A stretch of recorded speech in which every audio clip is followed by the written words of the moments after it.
اور جب ان میں سے کسی کو بیٹی کی خبر دی جائے تو اس کے سارے دن اس کا چہرہ بے رونق رہے اور وہ دل ہی دل میں گھٹتا رہے۔ ملت اسلامیہ کے نوجوانوں، اسلام نے خواتین کو عظمت عطا کی، حدیث میں بیٹی کو رحمت اور ماں کے قدموں کے تلے جنت کی بشارت دے کر اس کی عظمت کا اظہار کیا گیا، اور بیویوں کے ساتھ اس نے سلوک کی تعلیم دی۔ لیکن بدقسمتی سے ہمارے معاشرے کے اندر بہت سے علاقوں اور طبقوں میں آج بھی لڑکی کو ایک بوجھ اور مصیبت سمجھا جاتا ہے۔ اس کے پیدا ہونے پر گھر میں بجائے خوشی کے افسردگی کی فضا پیدا ہو جاتی ہے۔ اسلام سے قبل اربوں کی سخت دلی داستان تاریخ کے اوراق میں پڑھتے ہیں تو کلیجہ منہ کو آتا ہے۔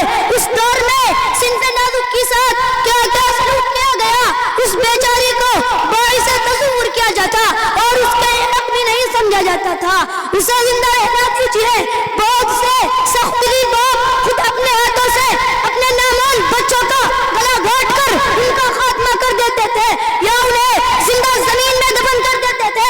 بنو تمیم کے ایک شخص نے قیس بن عاصم سے اس طرح اپنی 10 لڑکیوں کو زندہ زمین میں دفن کیا تھا۔ ایک مرتبہ قیس بن عاصم رضی اللہ عنہ دربار میں حاضر ہوئے اور اپنے گناہوں کا اقرار کرتے ہوئے دور جاہلیت اپنی سنگ دلی واقعہ سناتے ہوئے بتلانے لگے، میں نے اپنی تمام لڑکیوں کو تندرستی اور ذلت کے خوف سے زمین میں دفن کیا ہے۔ قیس بن عاصم سے لوگوں نے معلوم کیا کہ جب تم کو دور جاہلیت میں کی گئی حرکت پر رحم آیا تو انہوں نے فرمایا تب نہیں، پھر انہوں نے بتلایا مجھ کو اپنی ایک لڑکی پر رحم آیا، اس کو میری بیوی نے چنا تھا، وہ لڑکی نہایت حسین و جمیل تھی، اس کو میری اہلیہ نے میرے خوف سے لڑکی کی مجھے اطلاع نہ دی بلکہ اس کی پرورش کے لیے اپنی بہن کو دے رکھا تھا۔ جس وقت میں سفر سے واپس آیا تو میں نے اپنی بیوی سے عمل کے بارے میں دریافت کیا اور اس نے کہا میرا ایک مرا ہوا بچہ پیدا ہوا تھا، اس کو دفنا دیا گیا۔ اس واقعہ کو کئی برس گزر گئے، لڑکی بڑی ہو گئی اور لڑکی جوان ہو گئی۔ ایک دن وہ لڑکی میری اہلیہ سے ملنے کے لیے آئی تو میں نے اس لڑکی کو دیکھ لیا اور اپنی بیوی سے پوچھا یہ لڑکی کون ہے جس کی خوبصورتی پر مجھے بے حد تعجب ہوا۔ میری بیوی وہ پڑی اور کہا تمہاری لڑکی ہے۔ اب میں الحمدللہ الذی لم یزل ولا یزال والصلاة والسلام علی محمد صلی اللہ علیہ وسلم وعلی آلہ واصحابہ صاحب الکمال، اما بعد فقد قال اللہ تعالی فی القرآن المجید والفرقان الحمید اما الذین سعدوا ففی الجنة خالدین فیہا، وقال اللہ تعالی فاما الذین شقوا ففی النار۔ محترم حاضرین، ابھی میں نے آپ کے سامنے قرآن مجید کی دو آیتیں پڑھی ہے، اس کا سادہ سا ترجمہ یہ ہے جو لوگ خوش قسمت ہے وہ جنت میں ہے جو ہمیشہ اس میں رہیں گے، اسی طرح جو لوگ بدبخت ہے وہ جہنم میں ہے۔ اس دنیا رنگوں میں جب انسان آنکھیں کھولتا ہے تو دنیا اسے چاروں طرف سے گھیرنا شروع کر دیتی ہے۔ جس طرح کنویں کا مینڈک یہ سمجھتا ہے کہ اس کی دنیا کنواں ہے، اسی طرح کم عقل انسان یہ باور کر لیتا ہے کہ اسے ہمیشہ اسی دنیا میں رہنا ہے، اور اگر بالفرض کبھی مرنا بھی ہوگا تو پھر فنا ہو جائے گا، ہڈیاں خستہ ہو جائے گی، جسم کے اعضاء ٹکڑے ٹکڑے ہو جائیں گے اور اس سے اس دنیا کے بارے میں کوئی سوال نہیں کیا جائے گا۔ مگر اس دنیا میں انبیاء علیہ السلام تشریف لائے، انہوں نے بتایا کہ تمہارا یہ تصور انتہائی غلط ہے، یہ دنیا امتحان گاہ ہے، یہاں تم آزمانے کے لیے بھیجے گئے ہو، یہاں کی تمہاری ہر حرکت اور ہر سکون کا حساب ہوگا۔ اگر اس دنیا کا بسنے والے انسان نیک عمل کرے گے، صحیح راستے پر چلے گے، حق و صداقت کے عالم بردار رہے گے، خداوند قدوس کے احکام کی نافرمانی کرے گے، اللہ کی بنائی ہوئی زمین پر اکڑ کر چلنا چاہے گے، ظلم و ستم کی چنگاریوں سے اپنے بھائیوں کو جلانا چاہے گے، تو ایک دن آئے گا جب اسے اپنے کیے کا حساب دینا ہوگا۔ جب اس سے پوچھا جائے گا کہ تمہیں تو آنکھیں دی گئی تھی تاکہ تم کسی کمزور کی، تاکہ تم غلط اور صحیح کی تمیز کر سکو، تمہیں دو ہاتھ دیے گئے تھے تاکہ تم کسی کمزور کی امداد کرو، تمہیں دو پیر دیے گئے تھے تاکہ تم خدا کی عبادت کے لیے مسجدوں میں جا سکو، تمہیں عقل دی گئی تھی تاکہ تم باطل طاقتوں کی مکاریوں کو شکست دے سکو اور حق کی آواز کو بلند کرو۔ کیا تم لوگوں نے ایسا کیا؟ اگر ایسا نہ کیا تو یاد رکھو پھر یہ جہنم کی دیکھ چمکتی ہوئی آگ ہے، اس میں تمہیں ڈالا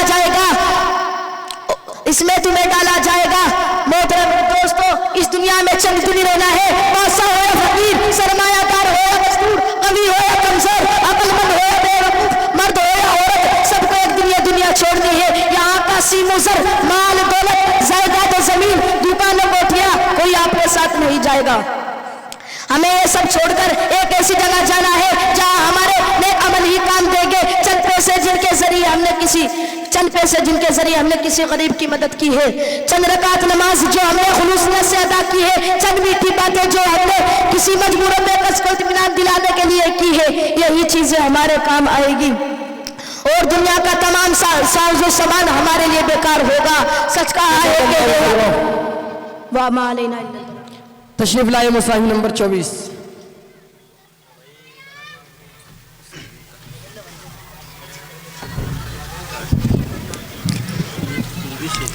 الحمد لله وكفى والسلام على عباده الذين اصطفى أما بعد فأعوذ بالله من الشيطان الرجيم بسم الله الرحمن الرحيم قل هو الله أحد الله الصمد لم يلد ولم يولد ولم يكن له كفوا أحد وقال في مقام آخر إن الله لا يغفر أن يشرك به ويغفر ما دون ذلك لمن يشاء صدق اللہ العظیم۔ کیا ڈر ہے جو ہو ساری خدائی بھی مخالف، کافی ہے اگر ایک خود یہ ہے کہ خدا حشر میں یہ کہہ دے بندہ دو عالم سے خفا میرے لیے ہے۔ برادران اسلام اور معزز سامعین کرام، میں آپ جیسے عظیم المرتبہ حضرات کے سامنے چند منٹ لب کشائی کی جسارت کرنا چاہتا ہوں۔ امید ہے کہ آپ حضرات بغور سماعت فرمائیں گے۔ حق تعالی شانہ جو تمام اشیاء ارض و سما کا خالق اور ہمارا مالک ہے، اس وصف عالیہ کے ذریعے ہمارے معلم اعلیٰ محبوب کبریا صلی اللہ علیہ وسلم پر اپنے احکام کا نزول فرمایا۔ اس مقدس ہستی نے ہمیں ایک ایسی قوت عالی بخشی جس کو ہم عقل سلیم سے تعبیر کرتے ہیں۔ اگر ہم اس قوت عالی کو استعمال میں لاتے تو کائنات کے ہر ذرے سے وحدت خداوندی کی خوشبو آئے گی۔ ذرہ کائنات تو درکنار اگر ہم خود اپنے اندر جھانک کر دیکھیں تو وحدت ہی وحدت نظر آئے گی۔ اللہ تعالیٰ نے ہم پر بے شمار نعمتوں کا نزول فرمایا، اس کے باوجود اگر ہم کسی معاصی کے مرتکب ہوتے ہیں پھر وہ ذات کریم ہے جس کے فضل و کرم پر اس کا غضب غالب ہے، ہمیں معاف فرما دے گا۔ لیکن جب کوئی شرک جیسا بدترین گناہ کا مرتکب ہوتا ہے تو خدا پاک خود فرماتے ہیں ان اللہ لا یغفر ان یشرک به ویغفر ما دون ذلک لمن یشاء۔ بے شک رب کائنات مشرک کی مغفرت نہیں فرمائیں گے اور اس کے علاوہ جس کی چاہے مغفرت فرما دیتے ہیں۔ اسی لیے رب کائنات نے اپنی مخلوق کو رشد و ہدایت اور صراط مستقیم پر گامزن کرنے کے لیے کم و بیش 1,24,000 انبیاء علیہ السلام کو دنیا میں مبعوث فرمایا۔ تمام انبیاء علیہ السلام نے توحید کی تبلیغ فرمائی، تمام کی دعوت وحدت کی دعوت تھی، تمام کا مشن توحید کا مشن تھا، تمام کا درس قولوا لا الہ الا اللہ تفلحوا تھا۔ حضرت آدم علیہ السلام نے بھی اسی مشن کو اختیار کیا، حضرت نوح علیہ السلام نے بھی یا قوم اعبدوا اللہ ما لکم من الہ غیرہ کہہ کر پکارا، حضرت نوح علیہ السلام نے بھی اسی طریقے کو اختیار کیا، حضرت شعیب علیہ السلام نے بھی یہی سبق دیا، آخر میں ہمارے معلم اعلیٰ حضور نور صلی اللہ علیہ وسلم نے بھی دعوت دی۔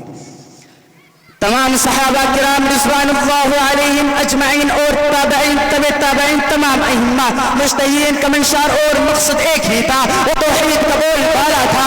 اور آج کے دور میں علماء اہل سنت والجماعت یعنی علماء دیوبند کا یہی مقصد ہے۔ عزیزان گرامی، انبیاء علیہ السلام نے وآخر دعوانا الحمدللہ رب العالمین۔ یہ تھے مصاحب نمبر 24۔